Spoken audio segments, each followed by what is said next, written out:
News today और मैं हूं आपके साथ मानवी ठाकुर। शुरुआत करते हैं आज की खास खबरों से। भारतीय दलित पैंथर के तत्वाधान में भारत रत्न परम पूज्य डॉक्टर बाबा साहेब भीमराव अंबेडकर के 68वें महापरिनिर्वाण दिवस पर छोटी पार्क मकरावटगंज कानपुर नगर में श्रद्धांजलि सभा का आयोजन किया गया। सभा के पूर्व गौतम बुद्ध एवं बाबा साहेब अंबेडकर के चित्र पर पुष्प अर्पित किया गया तथा दीप प्रज्वलित कर त्रिशरण एवं पंचशील का पाठ किया गया। डॉक्टर बाबा साहब अंबेडकर के व्यक्तित्व एवं कृतित्व पर प्रकाश डालते हुए आए अतिथिगणों ने अपने वक्तव्य में कहा कि डॉक्टर बाबा साहब अंबेडकर नाम नहीं आंदोलन है, नाम नहीं भारतवर्ष का सरताज है, नाम नहीं भारतवासियों का हृदय है, नाम नहीं समूचे विश्व का दिल है। सही मायने में बाबा साहब अंबेडकर सिर्फ इंसान ही नहीं, वे दलितों, मजलूमों, मजदूरों तथा महिलाओं के भगवान है। आज बाबा साहब अंबेडकर जी हमारे बीच नहीं, किंतु उनके विचार, उनके संदेश और मानवतावादी संघर्ष हमारे बीच विद्यमान है। भारतीय दलित पैंथर के प्रांतीय अध्यक्ष पैंथर धनीराम बौद्ध ने कहा कि हमें बाबा साहब के विचारों, आदर्शों एवं उनके पद चिन्हों पर चलने के, उनके अधूरे कारवा को आगे बढ़ाने तथा उनके सपने को साकार करने का यही बाबा साहब अंबेडकर को सच्ची श्रद्धांजलि होगी। बाबा साहब का परिनिर्वाण दिवस पूरे भारत में, पूरे विश्व में मनाया जा रहा है। उसी कड़ी में कानपुर में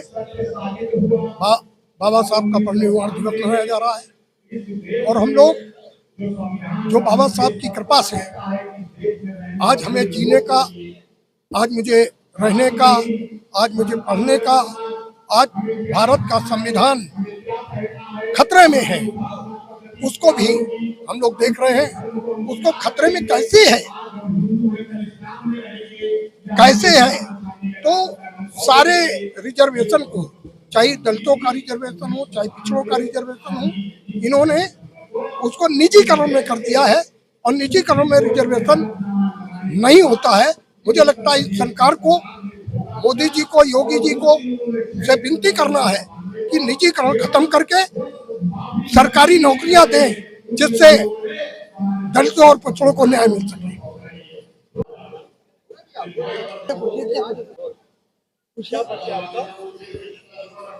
मैं रमेश चंद्र गौतम, बौद्धाचार, राष्ट्रीय पेंशनर मंच एवं BSI ट्रस्टी चेयरमैन। आज हम जो है मकरावटगंज में बाबा साहब के जो है प्रमाण दिवस पर एकत्रित हुए हैं। इस प्रमाण दिवस पर मेरी एक ही जनता से अभिलाषा है और बाबा साहब की माने तो बाबा साहब ने कहा है हमें मौलिक अधिकार प्रदत्त किए हैं, हमें मौलिक अधिकार दिए हैं। पहला मौलिक अधिकार ये है 14 से 18 तक समानता का अधिकार। समानता का मतलब है हर मायने में समानता। दूसरा अधिकार दिया है 18 से 19 तक जो शिक्षा, स्वतंत्रता का अधिकार। और तीसरा अधिकार दिया है जो हमको 19 से 22 तक जो हमको हर मामले में सतर्क और सुगमता देखनी चाहिए।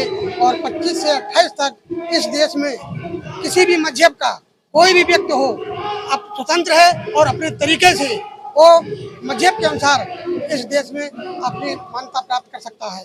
इसके बाद 28 में संपादित का अधिकार दिया गया है और 31 में जो हमें अधिकार दिया गया था संपत्ति का अधिकार, वो जो है धारा 144 के तहत उसे हमें छीन लिया गया है, आज नहीं है। इसके बाद आर्टिकल 32 के तहत हमें सुप्रीम कोर्ट में भारत का कोई भी नागरिक अपनी याचिका दायर कर सकता है, स्वतंत्र है।